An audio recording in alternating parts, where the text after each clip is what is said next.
What's up, guys? So today is a really exciting day because I finally got around to doing the DIY enclosure tutorial.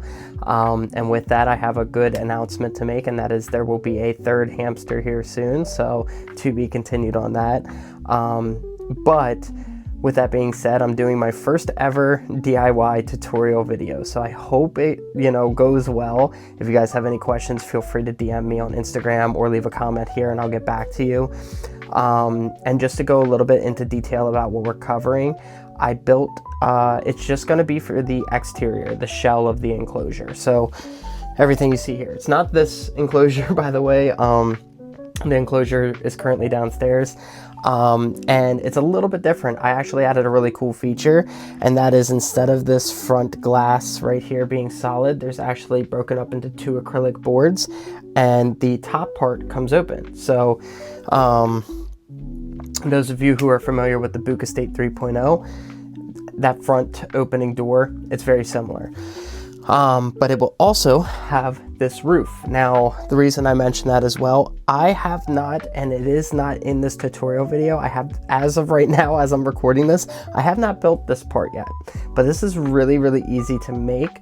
I actually go over what I did for this one in that video and Irsa's, because it's all the same way. It's very easy, so I'll give a tutorial on how to make this, but when you see the enclosure that I'm using in this tutorial video, you're going to notice there isn't one yet. And the reason why I did that is because I'm still working on the interior, which leads me to my next point. I will be making a tutorial video for the interior as well eventually. That just has a lot of extra smaller steps, and I figured it would probably be best to just get this exterior one out to you guys, so that way if you're just interested in building the exterior, you have the video, you can do what you want with the interior. But for those of you who are going to be interested in what I do for the interior, there will be another video for that, because I have some really, really cool ideas for that, and a lot of it is going to be my first time doing it, so fingers crossed I do it correctly. So yeah, I hope you guys enjoy this video. I'm going to explain, the products, where I got everything, the measurements on stuff. One thing that's really cool with DIYs though, you can really feel free to do whatever you want with the measurements. So you can take the model that I'm using and do the measurements however you would like. Now, of course, make sure it gives the bare minimum of 800 square inches of floor space for your hamster. That's, just a little disclaimer. And also, one thing I did not do for this enclosure that I normally do for my enclosures, I didn't add wheels. Normally I add wheels onto the bottom. This makes it a ton easier to move around, but this enclosure is going to be on top of a table, so I went ahead and I didn't worry about that. Instead, I added handles on the side to make it a little bit easier to pick up. So that's pretty cool. But for those of you who are going to put it on the floor, I highly recommend doing wheels. If you do, this enclosure is going to be 4 feet by 2 feet. So I would think that an enclosure of that size, you're safe to use 4 wheels, 2 on the right side, 2 on the left. But for this enclosure, which is, I believe, 5.5 feet or 6 feet, I got to measure that again, by 2 feet, and then Irsa's is 6.5 feet by 2 feet. Those, you need 3 sets of wheels, 2 on the right side, 2 on the left side, and 2 in the middle. So that way the weight from the, the bedding and everything you're putting in there doesn't bow the wood. That would be very bad. So yeah, that's my suggestions for that. But without further ado, I hope you guys enjoy this tutorial video. I'm super excited to show you guys. And before I get started, the wood that you have to use has to be either birch or aspen plywood that's formaldehyde free. And the way you tell if it's formaldehyde free is right here on the code. It says Pure Bond FF, and that FF means formaldehyde free. The base of this enclosure is an IKEA tabletop that is 4 feet by 2 feet. The back is a piece of birch plywood that is 4 feet by 3 feet. The top is a piece of birch plywood that is 4 feet long by 1 foot wide. And then for both sides, it is 2 feet by 3 feet. And what I went ahead and did is at the top, I cut it at an angle. And what I did was I measured out the 1 foot wide to match the top there. And then I went down to where the height is 2 feet tall. For the front of the enclosure, I got a polycarbonate sheet that is about 3/4 of an inch thick. I wanted it to be thick because I'm going to be drilling into this. And also for the opening aspect of this, I wanted to make sure that it wasn't wobbly and that it was nice and secure. And of course, for the front opening aspect, I went ahead and got 2 door hinges. I got cabinet baby locks off of Amazon to keep the door shut. And since this enclosure is not going to be on wheels, I went ahead and got some handles so that way it's easier to pick up. And then of course, to chew-proof the enclosure, I got my L-shaped corner brackets here. You can get these at a hardware store. And then also in the very corners there's those triangle corner brackets. Those are just helpful for the corners themselves. So to start us out, I'm going to attach the base to the back of the enclosure. I went ahead and flipped the base upside down so that way I could pre-drill the holes. And it is easier if you go ahead and put it on top of a table. By the way, the IKEA tabletops, the holes you see already are for if you're actually going to use the proper way and get the legs, but you're going to have to drill your own holes here. Then you can flip the base back over and begin screwing in the back. I had my dad hold up the back of it because it was falling over, so you might need some assistance here. I put 2 screws in the right side, 2 on the left, and a couple in the middle. If you do a bigger enclosure, you might need to add more screws in the middle. Also, go nice and slow to make sure you're not splitting the wood, because yeah, that would be really frustrating. And then bam, here you go, the back's standing up all by itself. You can see as I go around here, I'm going to show where I placed the screws and how I spaced them out. And so that way this thing can freely stand on its own without the need of my dad to hold it up. And it's just a good sign that it's a structurally sound start. Next up is the side pieces. So what you're going to want to do is you're going to want to screw it into the back first, so that way it gets all nice and flush, and then screw it into the bottom. I didn't film me screwing it into the back because I didn't have anybody to hold up the camera, but here I can show you where I put the 2 screws in, one in the bottom, one in the top, just to make sure it's nice and flush. But here's the clip of me screwing it into the base. So again, I go from the bottom up, going nice and slow to make sure that I don't split the wood, because that would again be a pretty big headache if I did that.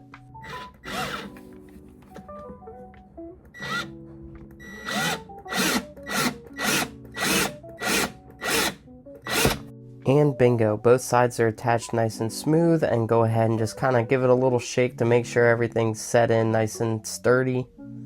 Next up, we're going to go ahead and attach the top of this, and what I'm going to do is drill from the top down. And so here I'm just kind of pointing out where I'm going to be placing the screws at on that side, and of course on this side, just somewhere in the middle and then somewhere in the back right there is always a good idea.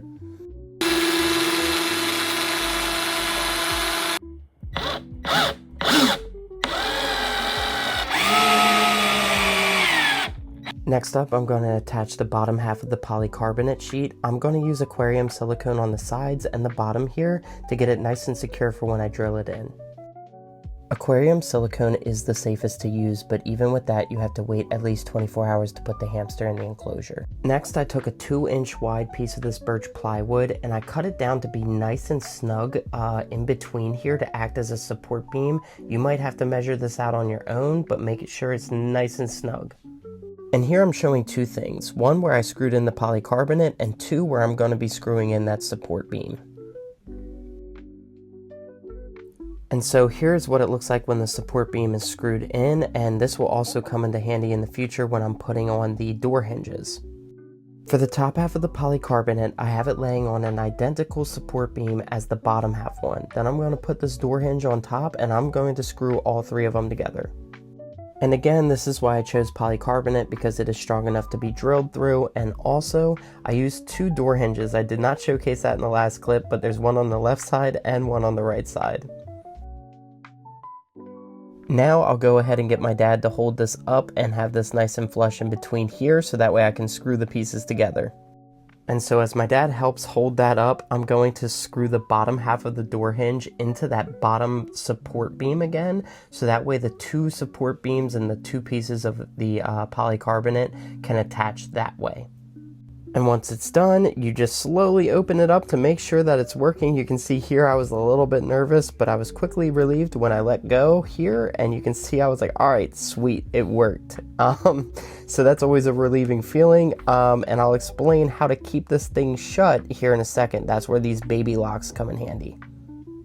Now, obviously, you don't want your hamster opening up the top half of the polycarbonate. So I got these child cabinet locks off of Amazon for like $10. And right here, you can see they unlock like this. And then you can just go ahead and open it up right there. And then just close it up. And then all you got to do is just snap on the lock again to get it nice and secure when you're done using it. Now, I would attach a couple of these just in case the adhesive gets worn a little bit, just to be safe.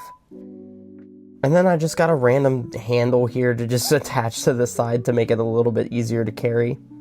Okay, so here in this clip, you can see where I attached these triangle metal corner brackets to protect the corners from being chewed through, as well as where I'm pointing out, I'm going to attach L-shaped metal corner brackets to the bottom and along the sides. Now, you use the aquarium silicone to get them nice and locked into place, and this will basically chew-proof the enclosure.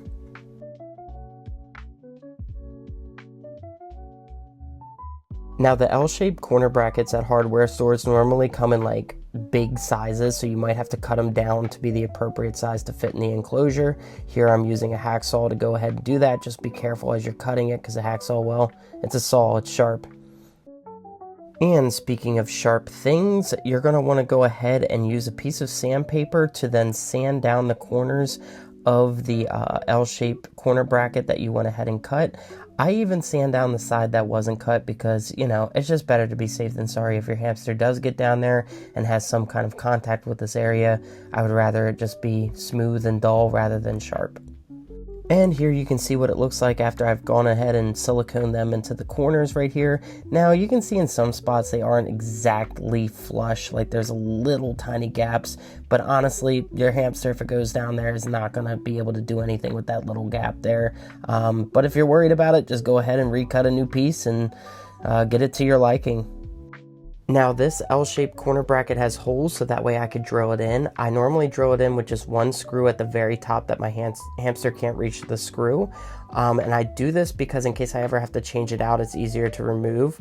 But I'll do that in another video after I get the interior done. And right here you can see the support beams across the middle made these small gaps, so I took the excess pieces and just attached them there. There is those gaps, but I don't think it's going to be a problem, and if it is, I could just go ahead and get a small piece and attach it to kind of fill that gap in. Now for the lid, I went over to Hamster Enclosure to show you guys what I did with hers. Basically this framing lumber here, I took and I used wood glue to glue them together into this square frame. And then I stapled on the hardware cloth right here to the frame. And as you guys saw in the little part before, I used door hinges. And then I also added this little locking system right here where I could just unlock that and then just pop this open. And that's just an optional thing, but I like to be nice and secure just in case somehow my hamster were to get up there. I mean, I doubt it, but you just never know with these little guys, so it's better to be safe than sorry. And I went ahead and added 2 because her enclosure is really big, but for the one that I'm building, I might just add 1. And bam, this is what it should look like when it's all said and done. I'm really happy with how this turned out. It came out nice and smooth, nice and clean.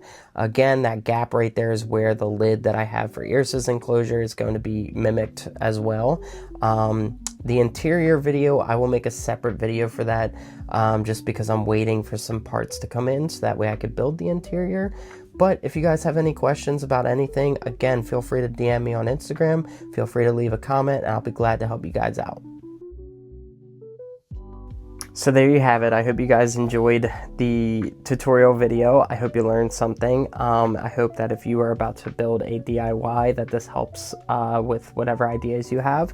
Maybe you'll take something from my video and just apply it to an idea that you already have. I don't know. You guys, it's a DIY. You guys can get creative. So again, if you guys have any questions, feel free to comment. Feel free to DM me on Instagram, and I'll get back to you as soon as possible about that. And, you know, one thing I want to point out also is with DIYs, don't get frustrated if things are just a little bit off. As you can see, I mean, like, look at Hamster Enclosure right here. Look at this. My finger fits right in there. It's like crazy, but he can't reach that. There's no need to fret about it. I have a little lock right over here. So, you know, there's going to be little things as long as you make sure that your hamster is safe, obviously. Like, there's no way I would let Radagast get anywhere near this. If he was going to get near that, I would definitely make sure that I did something to prevent, you know, to close that gap. Speaking of Radagast, there he is. I hope you guys can see him. He's munching on something right here. A little guest appearance there. So anyways, don't get frustrated if there's like little tiny errors. Things can be worked around. Just make sure that your hamster's safe, that it's not going to fall apart or anything like that.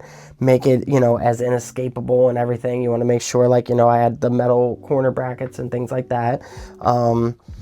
And as long as you got that covered, if something's just a little off, don't worry about it. I get so many people messaging me being like, oh my God, I love your DIYs, you're a master woodworker. And I'm like, guys, there's errors all over. It's just like when you look at it, look at something as a whole, you normally don't see the little errors.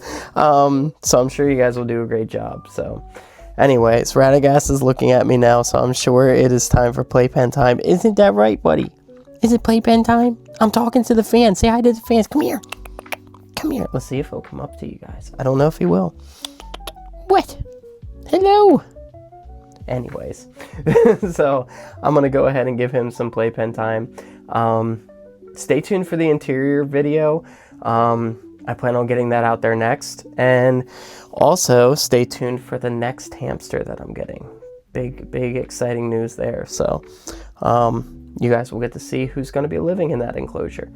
Hope you guys enjoyed it, and I hope you guys all have a great day.